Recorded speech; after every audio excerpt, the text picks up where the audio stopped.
Dear student, मैं संजय खान और हम पढ़ रहे हैं principles of teaching English. Read के सिलेबस में हमारे लिए ये सबसे महत्वपूर्ण टॉपिक है प्रिंसिपल्स ऑफ टीचिंग इंग्लिश का, यानी हम इंग्लिश लैंग्वेज को टीच करवा रहे हैं तो इसके लिए कुछ हमारे प्रिंसिपल्स हैं और those principles are very beneficial for the students. तो वो प्रिंसिपल्स हमें अपने टीचिंग के अंदर लागू करने होते हैं जिससे हम अपनी टीचिंग को इफेक्टिव बना सकते हैं। तो वो कौन से प्रिंसिपल है? कुछ प्रिंसिपल्स का हमने पिछली कक्षाओं में हमने स्टडी किया, अध्ययन किया है उनके बारे में। आज कुछ और जो उसके बेसिक प्रिंसिपल्स है उसके बारे में हम पढ़ रहे हैं। तो आज का हमारा प्रिंसिपल है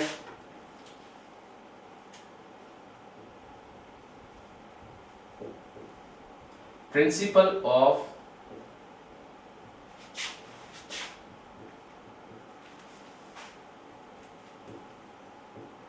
कोरिलेशन विद लाइफ।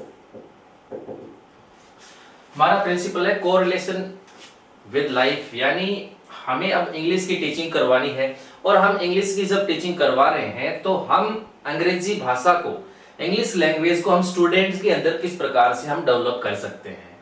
तो प्रिंसिपल है principle of correlation with life. का मतलब को का मतलब सह यानी साथ में, और रिलेशन का मतलब संबंध दर्शाते, किसके साथ?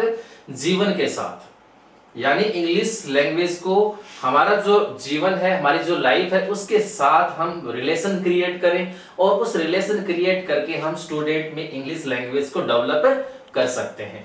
तो हम किस प्रकार से स्टूडेंट के अंदर है वो इस रिलेशन को क्रिएट कर सकते हैं, उसकी लाइफ से हम किस प्रकार से इंग्लिश लैंग्वेज को जोड़ सकते हैं।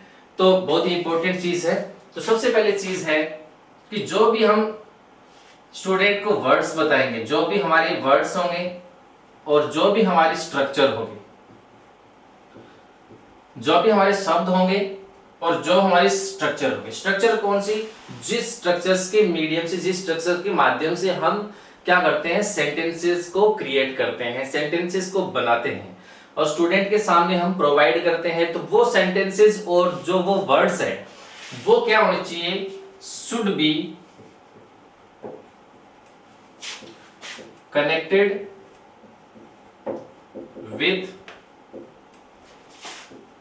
Our life. यानी विद्यार्थियों को हम जो भी वर्ड प्रोवाइड कर रहे हैं, जो भी हम स्ट्रक्चर, जो भी सेंटेंस हम स्टूडेंट को प्रोवाइड कर रहे हैं वो हमारे जीवन से क्या होने चाहिए? रिलेटेड होने चाहिए। कहीं ऐसा नहीं हो कि हम स्टूडेंट को वर्ड बता रहे हैं, जो स्टूडेंट्स ने क्या किया है, हमारे डेली रूटीन की जो लाइफ है उससे उसका कोई रिलेशन नहीं है, यानी वो उससे कोई रिलेटिव नहीं है, रिलेटेड नहीं है, फिर भी हम उसका यूज कर रहे हैं। तो ऐसा नहीं होना चाहिए। हम स्टूडेंट को जो भी वर्ड बताएंगे, जो भी हम स्टूडेंट को स्ट्रक्चर बताएंगे वो हमारे जीवन से, एक स्टूडेंट के जीवन से क्या होनी चाहिए? कनेक्टेड होनी चाहिए। ठीक है, हम उसको इस प्रकार के एग्जांपल प्रोवाइड नहीं करेंगे जो उसके जीवन से बाहर के हो। ठीक है, तो words and structure should be connected with our life. हमारे लाइफ के साथ है वो स्ट्रक्चर्स है वो उसकी ऐड होनी चाहिए। ठीक है, दूसरा है जो भी हम उसको एग्जांपल दें, to give examples of real life. हम जो स्टूडेंट को एग्जांपल्स देंगे, जो भी उनके सामने उदाहरण प्रस्तुत करेंगे, वो एग्जांपल्स जो होंगे वो क्या होने चाहिए? किसके होने चाहिए? हमारी जो रियल लाइफ है, जो हम अपने जीवन के अंदर those activities we are doing in our life, तो दोज एग्जांपल्स, कैसे एग्जांपल हम स्टूडेंट के सामने प्रोवाइड कर सकते हैं? हम स्टूडेंट को ये कह सकते हैं कि भाई आप कितने बजे उठते हैं। तो ये क्या है? एक स्टूडेंट के रूटीन के अंदर होने वाली एक एक्टिविटी है। तो स्टूडेंट इस चीज को अच्छी तरीके से जानता है। और आप कितने घंटे पढ़ते हैं, आपकी फैमिली में कौन कौन है, तो ये उसके जीवन से रिलेटेड है। तो हमारा जो रियल लाइफ है उसके ही एग्जांपल्स हम स्टूडेंट के सामने क्या करेंगे? प्रोवाइड करने चाहिए। तीसरी चीज है टू इनकरेज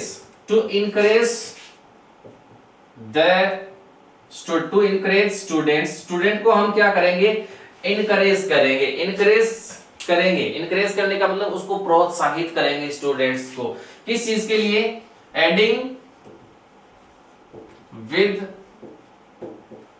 रियल लाइफ के साथ उसको ऐड होने के लिए क्या करेंगे, उसको इनकरेज करेंगे। यानी बहुत सारे स्टूडेंट आपको ऐसे भी मिलेंगे जो रियल लाइफ के साथ क्या है, कनेक्टेड नहीं है, इसीलिए हम उसको मोटिवेट करेंगे, उसको इनकरेज करेंगे स्टूडेंट को कि रियल लाइफ के साथ क्या हो, ऐड हो। नेक्स्ट हम क्या कर सकते हैं इसके लिए, को जो हम पढ़ रहे हैं कोरिलेशन विद लाइफ का जो प्रिंसिपल है, उसमें हम स्टूडेंट को क्या करेंगे, to encourage to speak and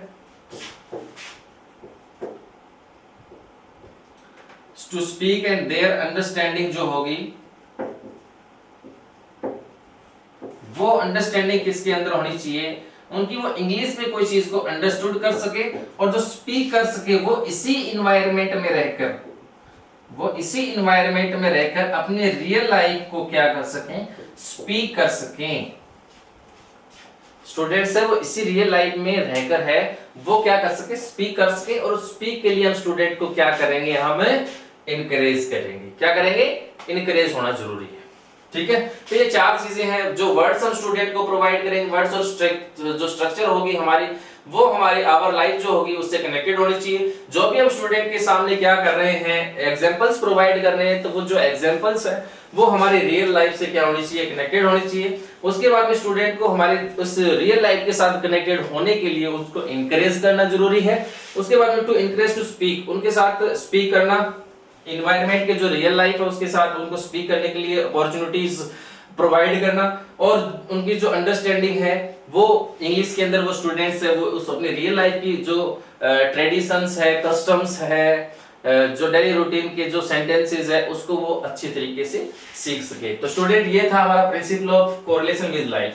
तो अब आप ये सोच रहे होंगे कि एग्जाम में जो ये कोरिलेशन विद लाइफ है इसका क्वेश्चन परीक्षा में, रीट के एग्जाम में किस प्रकार से आ सकता है। तो गुड, आप देखेंगे कि परीक्षा में दो तरीके से प्रिंसिपल से रिलेटेड क्वेश्चन आ सकते हैं। पहला तरीका क्या है कि which of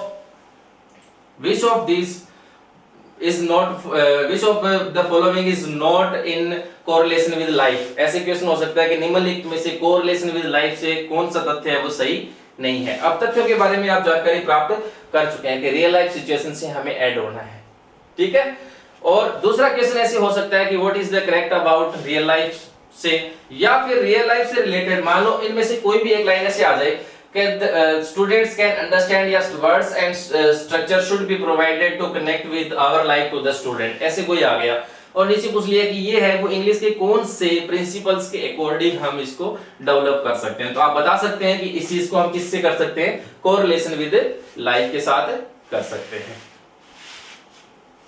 अगला हम प्रिंसिपल पढ़ रहे हैं वो है प्रिंसिपल ऑफ कंक्रीटनेस।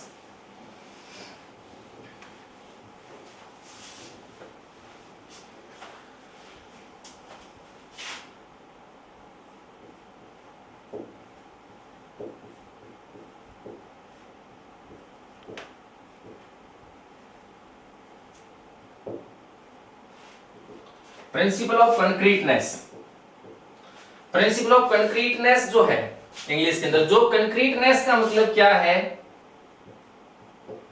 मूर्त है, जो ठोस चीजें हमारे सामने है वो है कंक्रीटनेस है हमारा।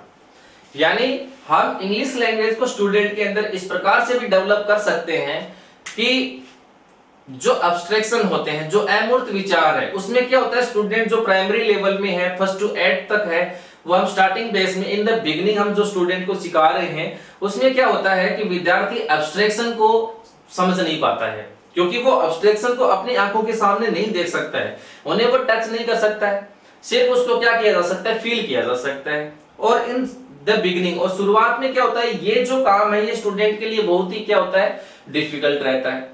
तो हम जब स्टूडेंट को इंग्लिश लर्न करवा रहे हैं, अंग्रेजी भाषा को उसमें विकसित करने जा रहे हैं, तो जो प्रिंसिपल ऑफ कंक्रीटनेस है यानी मूर्त जो ठोस चीजें हैं, वो कौन सी चीजें हैं जिनको हम टच कर सकते हैं, जिनको हम अपनी आंखों से देख सकते हैं, those things we can see, उनको हम देख सकते हैं। तो वो जो चीजें होती है उन चीजों के बारे में स्टूडेंट को सबसे पहले पता होना चाहिए। ठीक है, तो कंक्रीटनेस से जो प्रिंसिपल हमारे सामने है, तो प्रिंसिपल ऑफ कंक्रीटनेस यानी इसे हम मूर्त सिद्धांत कह सकते हैं, इसे हम जो ठोस जो चीजें हैं उनके बारे में जो हमारा ये प्रिंसिपल है उसको कह सकते हैं। इसके अंदर क्या चीजें हैं, कैसे होता है ये प्रिंसिपल, तो देखेंगे the words and structures should be taught in realistic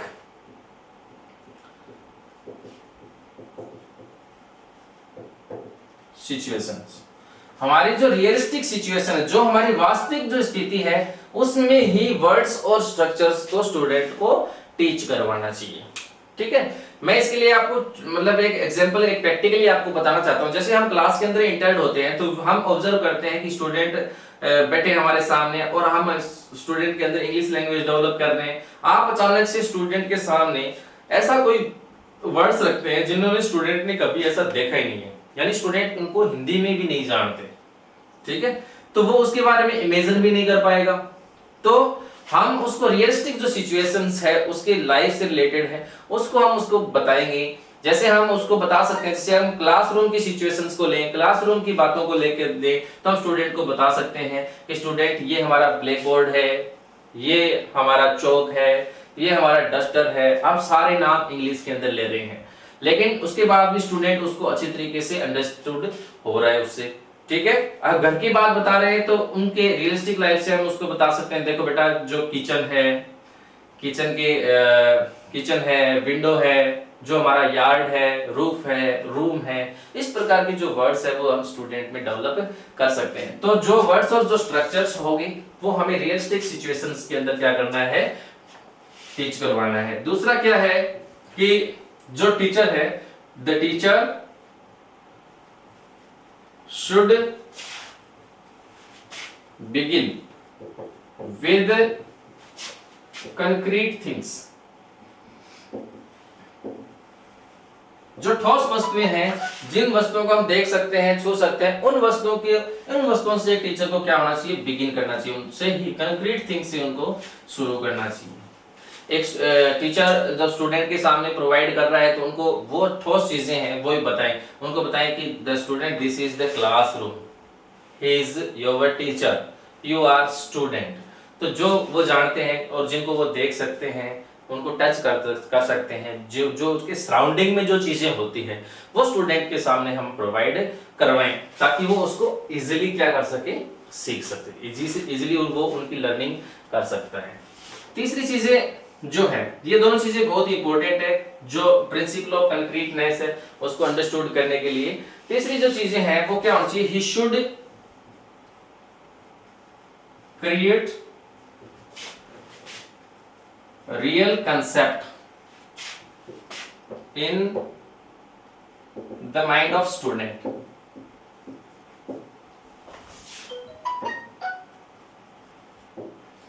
He should create real concept in the mind of student। विद्यार्थियों के दिमाग में एक टीचर को क्या करना है कि रियल कंसेप्ट है वो स्टूडेंट के अंदर क्रिएट करना है। रियल कंसेप्ट से मतलब है जो वास्तविकता जो है, जो हम पढ़ा रहे हैं उसमें कितना रियलिस्टिक है, कितनी वो चीजें हैं जिनको स्टूडेंट ये समझता है कि ये चीज मेरी, देखिए वास्तव में ये चीज ऐसी हो सकती है ना। तो वो चीजें हम उसको रियल कंसेप्ट जो होगा स्टूडेंट में, हमें क्या करना है, क्रिएट करना है या डेवलप करना है।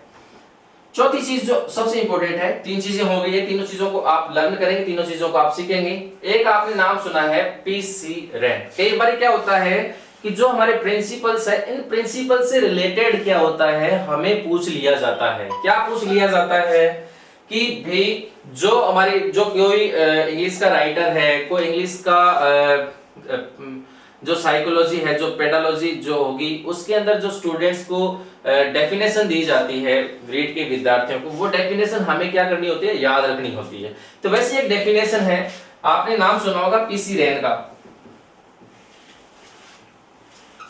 पीसी रैन जो है वो क्या लिखते हैं, वो ये कहते हैं पीसी रैन के अनुसार, जो द फर्स्ट वर्ड है, the first word of English का जो फर्स्ट वर्ड है वो should be names should be name of English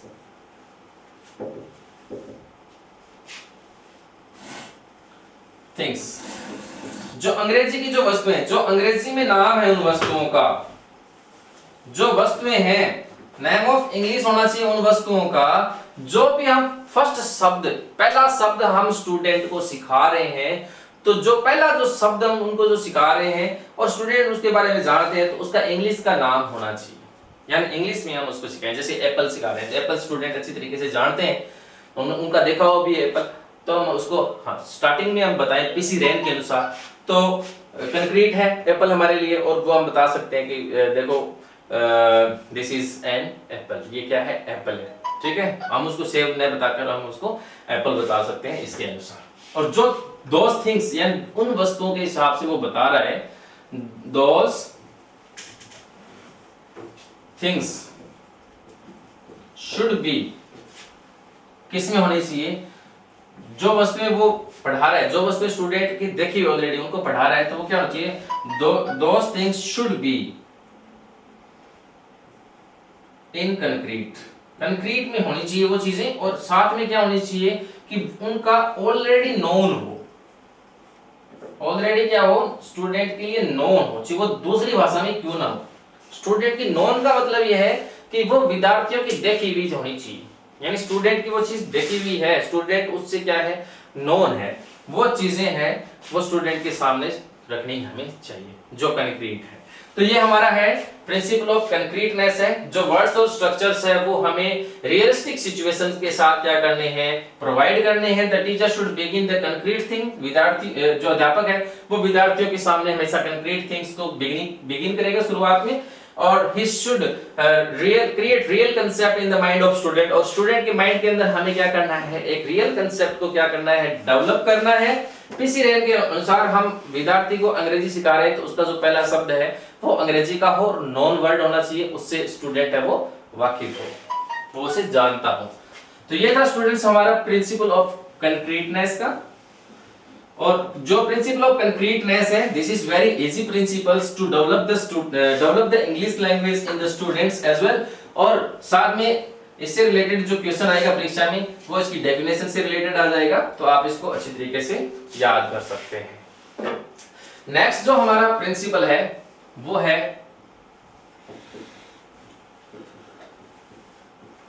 principle of phonology. Phonology क्या होता है स्टूडेंट्स, फोनोलॉजी होता है स्वर विज्ञान। फोनोलॉजी है हमारा स्वर विज्ञान है, जिसको हम फोनोलॉजी कहते हैं। फोनोलॉजी आपने नहीं सुना है तो उससे रिलेटेड आपने नाम सुना होगा जरूर, फोनेटिक्स।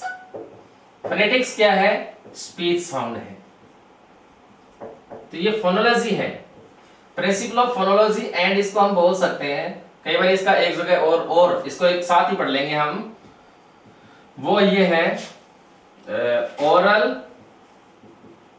Oral approach. अप्रोच एक विचारधारा दृष्टिकोण है, जिसके जो टेक्निक्स के माध्यम से, ओरल अप्रोच के माध्यम से हम स्टूडेंट्स में इंग्लिश लैंग्वेज को डेवलप कर सकते हैं। तो इसमें प्रिंसिपल ऑफ फोनोलॉजी जो है वो हमेशा एक चीज कहती है, वो क्या कहती है कि जो स्वर है, जो हम फोनेटिक्स है, जो हम स्पीच को डेवलप करना चाहते हैं एक स्टूडेंट के अंदर, तो हमें ओरल प्रैक्टिस की बहुत तगड़ी आवश्यकता है, ओरल प्रैक्टिस की।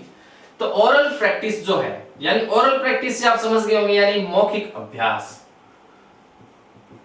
जो ओरल प्रैक्टिस है वो क्या है, सबसे फास्टेस्ट वे है ऑफ लर्निंग का। आपको याद होगा जब दादी नानी एक छोटे से बच्चे को कहानियां सुनाती थी, तो वो उनके माइंड में बिल्कुल ही जाके, मतलब एक अच्छे तरीके से जाके सेव हो जाती थी। इसके पीछे रीजन क्या था, क्योंकि वो एक ओरल थी, ओरल प्रैक्टिस थी, और उस कहानी को स्टूडेंट्स क्या करते थे, जो बच्चे होते थे वो क्या करते थे, बार बार सुनते थे, ठीक है, वो सुनते थे। यानी ओरल अप्रोच है, कानों से सुनना, यानी जो कर्ण श्रव्य अप्रोच है, तो वो उसको सुनते तो उनके वो याद हो जाती। तो oral practice is the fastest way of learning and language. भाषा का सबसे फास्टेस्ट वे है लर्निंग का, यानी लैंग्वेज को सबसे इजी सीखा जा सकता है किससे? सुनकर। ठीक है, जैसे एक टीचर्स है वो स्टूडेंट के सामने चीजों को प्रोवाइड करता है, उनके सामने प्रेजेंट करता है, तो स्टूडेंट उसको क्या करते हैं? अच्छी तरीके से सुनते हैं, लिसनिंग विद अंडरस्टैंडिंग करते हैं और उससे वो चीजें सीख जाते हैं। दूसरी है, इसीलिए स्टूडेंट क्या कर सकते हैं? So that students should be given enough practice, enough practice of spoken English। इसीलिए विद्यार्थियों को है वो क्या दिया जाना चाहिए? So the student should be given enough practice of spoken English, यानी स्पोकन इंग्लिश है उनको एक पर्याप्त है वो प्रैक्टिस दी जानी चाहिए। लेकिन हमने मोस्टली स्कूल्स में इंस्टीट्यूशंस में हमने एक ऑब्जर्वेशन किया है कि हमारा जो फोकस होता है वो सिर्फ और सिर्फ उसमें स्किल डेवलपमेंट को न लेकर, क्योंकि हम स्किल डेवलपमेंट पे इतना भरोसा नहीं रखते हैं, हम सिर्फ मार्किंग से रखते हैं। स्कूल के अंदर जैसे इवेल्युएशन होता है स्टूडेंट का, तो सिर्फ एक ही चीज पे हम फोकस करके इवेल्युएट करते हैं, वो होता है उसका राइटिंग स्किल होता है। स्टूडेंट को हमने लर्न करने के लिए दिया, स्टूडेंट ने घर पे जाके राइटिंग स्किल को डेवलप किया, फिर उसके एग्जाम हुए, सिर्फ राइटिंग स्किल को हमने ध्यान में रखा, ठीक है, फिर उसके अच्छे मार्क्स आ गए, 95% उसके मार्क्स आ गए किसी भी क्लास में, तो उसकी एक स्किल डेवलप हो गई, किसी चीज को लर्न किया, फिर राइटिंग के अंदर उसको प्रेजेंट कर लिया। लेकिन हालांकि रियलिटी में ऐसा नहीं होना चाहिए। वो क्या होना चाहिए कि स्टूडेंट को जो हमारा LSRW है उसके अकॉर्डिंग जो ये फोनोलॉजी का जो प्रिंसिपल है वो ये कहता है कि स्टूडेंट को स्पोकन जो इंग्लिश है, इंग्लिश को बोलना है, उसकी भी प्रैक्टिस प्रॉपर उसके बराबर होनी चाहिए। कहीं ऐसा नहीं हो कि एक स्किल डेवलप हो जाती है फिर दूसरी स्किल है वो पीछे छूट सकती है। तो ऐसा नहीं करके हम क्या करेंगे, विद्यार्थियों को एक स्पोकन इंग्लिश की, उनको बोलने की जो प्रॉपर जो अपॉर्चुनिटीज है वो हम स्टूडेंट को क्या करेंगे? प्रोवाइड करेंगे। ठीक है, तो स्टूडेंट को हम प्रॉपर एनफ प्रैक्टिस है वो स्पोकन इंग्लिश की करवाएंगे। ये हम क्या करवा सकते हैं? डिबेट के माध्यम से भी करवा सकते हैं। कैसे करवा सकते हैं? डिबेट के माध्यम से करवा सकते हैं। हम उनको एक असेंबली बनवा के करवा सकते हैं, एक सभा बनवा के करवा सकते हैं, हम उनको कोई पोएट्री के माध्यम से करवा सकते हैं, या कोई स्टोरी के माध्यम से हम उनको स्पोकन का कार्य भी करवा सकते हैं। हम दो विद्यार्थियों के बीच में एक डायलॉग, एक कन्वर्सेशन को भी क्या कर सकते हैं? क्रिएट कर सकते हैं। तो स्टूडेंट, ये हमारा है द प्रिंसिपल ऑफ फोनोलॉजी। अब फोनोलॉजी की बात करते हैं, मैं आपको एक चीज बताता हूं। फोनोलॉजी एक पैटर्न है। फोनोलॉजी जो है स्पीकिंग के अंदर काम, अगर स्पोकन इंग्लिश की अपॉर्चुनिटी स्टूडेंट में प्रोवाइड करनी है, तो फोनोलॉजी में थोड़ा सा आपको इसके साथ ही बता देता हूं। हमने फोनेटिक्स पढ़ा है, स्पीच साउंड के एक साइंस है। स्पीच साउंड जो होते हैं, जो साउंड की जो ध्वनियां होती हैं, उनको हम बोलते हैं फोनेटिक्स बोलते हैं। तो फोनेटिक्स से बना है फोनोलॉजी बना है। फोनोलॉजी एक पैटर्न है, और जो फोनेटिक्स का जो पूरा सिस्टम है, ठीक है, और उसका जो सारा का सारा जो पैटर्न है वो क्या होता है? किसमें इंक्लूड होता है? फोनोलॉजी के अंदर होता है। ठीक है, उसमें हम फोनीम्स भी होता है, फोनेटिक भी पढ़ेंगे, फोनेटिक सिंबल्स भी पढ़ेंगे, और फोनेटिक ट्रांसक्रिप्शन भी होगा। तो जो पूरा स्वर विज्ञान के अंदर जो होगा पूरा सिस्टम, जो पैटर्न होगा, उसको हम फोनोलॉजी कहते हैं। तो ओरल प्रैक्टिस करवाएं, बोलने का अभ्यास करवाएं, ठीक है, स्पोकन इंग्लिश की अपॉर्चुनिटी प्रोवाइड करें, तो हमारा ये ओरल अप्रोच वाला जो प्रिंसिपल्स है वो कंप्लीट हो जाता है। नेक्स्ट हमारा प्रिंसिपल है स्टूडेंट्स, वो है the principle of exposure.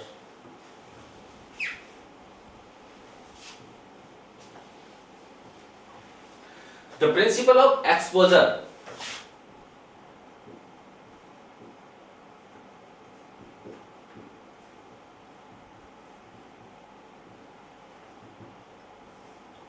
Expose करने का मतलब होता है शो करना, दिखाना, कोई चीज को दिखाना है, एक्सपोज करना है। तो अब आप सोच रहे हैं कि दिखाने से भी क्या इंग्लिश लैंग्वेज डेवलप हो सकती है? जरूर हो सकती है। यानी हम स्टूडेंट में इंग्लिश लैंग्वेज को कोई चीज दिखाकर भी हम क्या कर सकते हैं, लैंग्वेज को डेवलप कर सकते हैं। तो क्या करेंगे, देखो, द टीचर, जो अध्यापक होगा लैंग्वेज का, the teacher should try to expose students to an environment for learning. सबसे इंपॉर्टेंट लाइन है, नोट करना, एग्जाम के लिए इंपॉर्टेंट भी है ये। वो ये, the teachers should try to expose students to an environment for learner. यानी विद्यार्थियों का एक टीचर है, वो क्या करेगा कि लैंग्वेज को लर्निंग करने के लिए एनवायरमेंट को दिखाएगा, एक्सपोज करेगा, उनको प्रकट करेगा उनके सामने। तो प्रकट कैसे करेगा? स्टूडेंट को, मान लो किसी स्कूल के अंदर इंग्लिश क्लब है, वो बना दिया गया, ठीक है, यानी एक अलग से रूम बना लिया गया, उसके ऊपर नाम लिख दिया इंग्लिश क्लब, ठीक है, और वहां स्टूडेंट को ले जाया जाता है, वहां पे कुछ फैसिलिटीज को क्या कर सकता है, क्रिएट कर सकता है। तो वहां पे डिबेट हो सकती है, कन्वर्सेशन जो हो सकता है, वो चीजें एक एनवायरनमेंट हो गया उस चीज का, उस रूम का।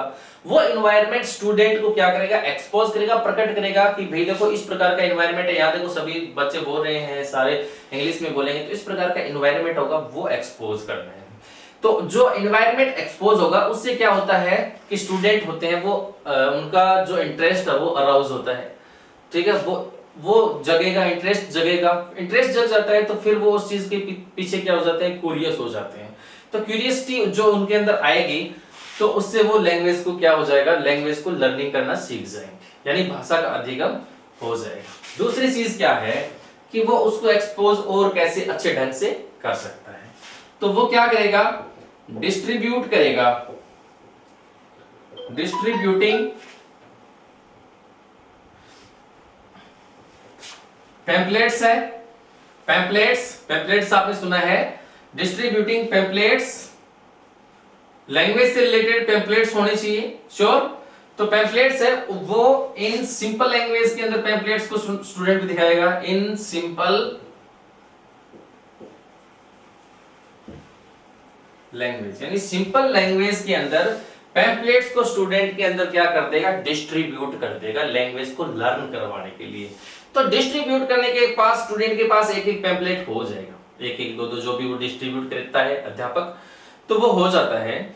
तो वो स्टूडेंट्स उनको रीड करने का प्रयास करते हैं, रीडिंग करते हैं, और रीडिंग करने से क्या होता है, उनके सामने एक चीज आ गई है, सामने उनको दिख गया है, यानी एक्सपोज हो गया, प्रकट हो गया है पैम्पलेट्स डिस्ट्रीब्यूट करने के लिए, और उनको वो स्टूडेंट्स क्या करते हैं, पढ़ते हैं, और उसके ऊपर लिखी हुई चीजों को सीखने का प्रयास करते हैं, और इससे हो जाता है हमारा प्रिंसिपल ऑफ एक्सपोजर। और क्या कर सकता है वो, फॉर्म कर सकता है, रचना कर सकता है, फॉर्मिंग ए, जो फॉरेन लैंग्वेज है, जो फॉरेन लैंग्वेज है, जो विदेशी भाषा है, उसको फॉर्मिंग कर सकता है, स्पीकिंग क्लब कर सकता है, foreign language speaking club in class, forming a language, foreign language speaking club in class, class में एक फॉरेन लैंग्वेज का स्पीकिंग क्लब, जैसे मैंने थोड़ी देर पहले बताया था, वैसे एक क्लब है वो क्रिएट कर सकता है टीचर, ठीक है। यानी कोई भी स्कूल में एक कमरा है, उसको अलग से एक कमरा ले लिया, we take a room of any other room of the school, और उसके ऊपर हमने एक नाम लिख दिया कि इंग्लिश का स्पीकिंग क्लब है। स्टूडेंट उसकी तरफ देखते हैं, देखते ही समझ आते हैं कि इस रूम के अंदर जाएंगे तो क्या करना पड़ेगा, इंग्लिश को स्पीक करना पड़ेगा। और वो इंग्लिश को स्पीक करने की पहले उन्होंने क्या कर रखा है, दिमाग के अंदर उनका एक सेटअप तैयार हो गया है, ठीक है। और फिर वो उसके अंदर जैसे इंटर होते हैं तो उनके सामने एक रूम है, वो उनको दिखाई देता है, तो उसको अच्छी तरीके से समझ जाएंगे कि भाई ये है वो इंग्लिश का मामला है, हमें यहाँ पे इंग्लिश को लर्निंग करना है, इंग्लिश को स्पीकिंग करनी है, इंग्लिश को सीखना है। देखो सबसे पहला काम होगा that teacher should try to expose students to an environment for learning तो एक इन्वायरमेंट, लर्निंग का इन्वायरमेंट स्टूडेंट को एक्सपोज करेगा, डिस्ट्रीब्यूट करेगा पैम्पलेट्स को इन सैंपल लैंग्वेज में, फॉर्मिंग करेगा फॉरेन लैंग्वेज का स्पीकिंग क्लब तैयार करेगा एक स्टूडेंट के लिए। उसके बाद में solving slides in English,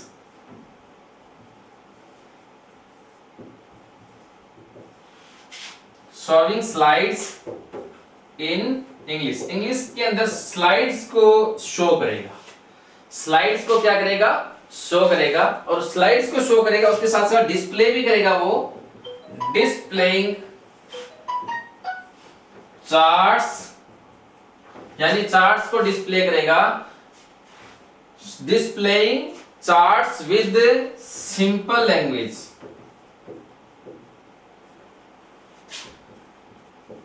simple जो साधारण लैंग्वेज है इंग्लिश जो हम डेवलप कर रहे हैं स्टूडेंट के अंदर, उस लैंग्वेज को क्या करेगा, डिस्प्ले करेगा, यानी चार्ट्स पे लैंग्वेज के सेंटेंस लिख सकता है, उस भाषा की वर्ड लिख सकता है, उस भाषा के ग्रामेटिकली पार्ट ऑफ स्पीच लिख सकता है, और वो स्टूडेंट को क्या करेगा, एक्सपोज करेगा, प्रकट करेगा उनको लर्निंग करने के लिए।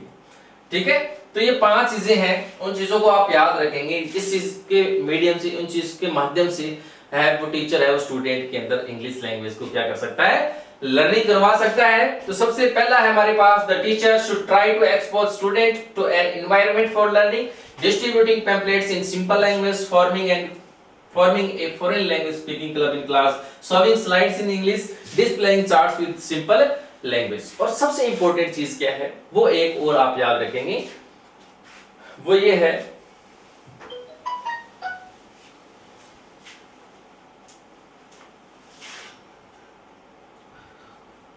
talking to the students in English language।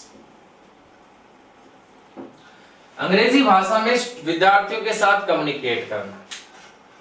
When a teacher communicate with his students in English language only to the then student, जो स्टूडेंट है वो उसको समझेंगे कि ये जो इंग्लिश में कम्युनिकेट हो रहा है, तो वो एक स्टूडेंट के सामने एक्सपोज कर रहे हैं, उनको हम दिखा रहे हैं कि now I am speaking English, so I think that you also can do like this, आप भी इस तरीके का काम है वो कर सकते हैं, और दिस इज वेरी नेसेसरी। और पीछे के जो हमने प्रिंसिपल्स पढ़े थे, उस प्रिंसिपल्स में हमने क्या किया था, स्टूडेंट को मोटिवेट किया था, स्टूडेंट को इंटरेस्ट डेवलप किया था, फिर उसके नेचुरलनेस को साथ में लिया था, सब चीजें प्रिंसिपल्स काम में ली।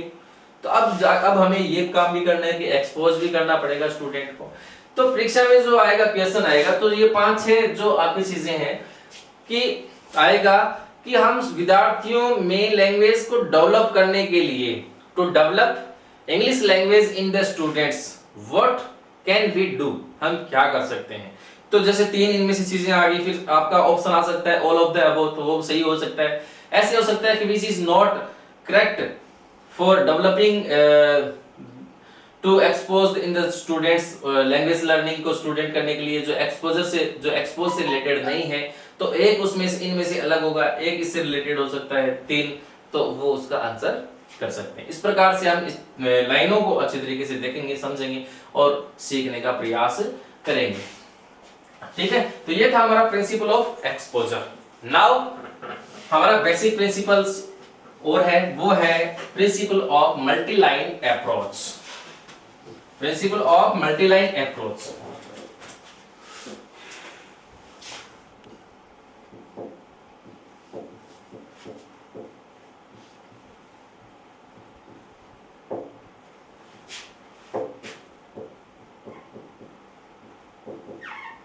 मल्टी से आप समझ गए होंगे, मल्टी का मतलब बहु, बहुत सारे, बहुत ज्यादा, यानी ऐसी अप्रोच, ऐसी टेक्निक्स जिससे स्टूडेंट बहुत सारी चीजों को सीख जाए, बहुत सारी चीजों को गेन कर ले, बहुत सारी चीजों को सीख जाए, लर्निंग हो जाए उनकी अच्छी तरीके से।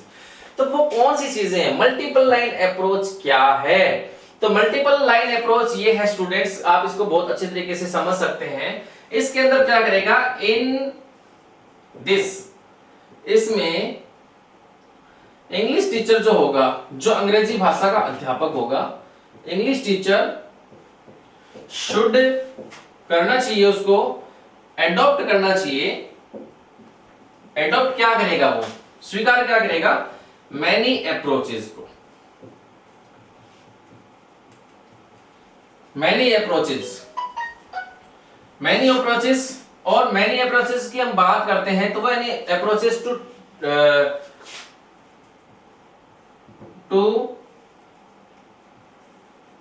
टीच द गोल, अपने लक्ष्य को पढ़ाने के लिए जो उसको टीच करवाना है, उसके लिए वो अनेक अप्रोचेस को काम में ले सकता है। वो अप्रोचेस है, वो कौन कौन सी अप्रोच है, वो जैसे सोशल, समाज से रिलेटेड, फंक्शनल, क्रियात्मक, फोनेटिक, कल्चरल, सिचुएशनल,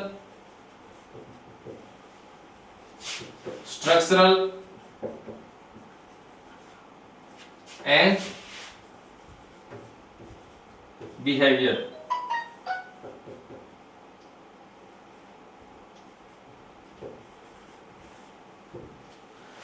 तो many approaches to teach the goal. अब एक चीज मैं आपको बता रहा हूं, बहुत ही आसान सा क्वेश्चन आने वाला है परीक्षा में कि मल्टीलाइन अप्रोच के अंदर निम्नलिखित में से कौन सी चीज नहीं है, विच ऑफ द फॉलोइंग, ठीक है, is not related in multiline approach, ठीक है, these are useful for the student. आप देखोगे इसके अंदर इंग्लिश का जो अध्यापक होगा वो निम्नलिखित अप्रोच को काम में ले सकता है। सबसे पहले social, functional, phonetic, cultural, situational, structure और बिहेवियर, ये जो कुछ अप्रोचेस है, ठीक है, आप इन अप्रोचेस को सीधा सीधा आपको याद रखना है कि कौन कौन सी अप्रोच है, वो हम स्टूडेंट के अंदर इंग्लिश लैंग्वेज को डेवलप कर सकते हैं। तो सोशल कर सकते हैं, फंक्शनल क्रियात्मक एक्टिविटीज को करवा के कर सकते हैं, फोनेटिकली उसके साथ एक्सप्रेस करके कर सकते हैं, कल्चरल एक्टिविटीज के माध्यम से कर सकते हैं, सिचुएशनल यानी स्टूडेंट के सामने सिचुएशंस को क्रिएट करके कर सकते हैं, स्ट्रक्चरल के यानी संरचनाएं बना के कर सकते हैं, स्ट्रक्चर यानी सेंटेंस से रिलेटेड कर सकते हैं, और बिहेवियर आपस में एक अच्छे बिहेवियर के हिसाब से भी हम उनके अंदर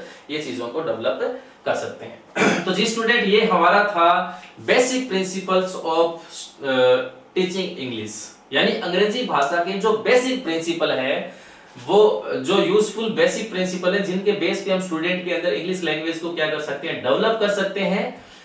अब हमारे बाकी जो मेन प्रिंसिपल है, जैसे हम नेक्स्ट वीडियो में बात करेंगे सिलेक्शन, ग्रेडेशन और प्रेजेंटेशन एंड टेस्टिंग, चार हमारे क्या है सबसे इंपॉर्टेंट जो चीजें हैं वो हम पढ़ेंगे नेक्स्ट वीडियो में। ये थे हमारे बेसिक प्रिंसिपल, और इनसे रिलेटेड भी क्वेश्चन है वो एग्जाम में बहुत बार पूछे जाते हैं, तो आप इस चीज को सीरियस लें। कोई भी क्वेश्चन में कोई भी प्रिंसिपल से रिलेटेड अगर आपको कोई समस्या है तो कमेंट बॉक्स में अपना क्वेश्चन जरूर लिखें। Thank you.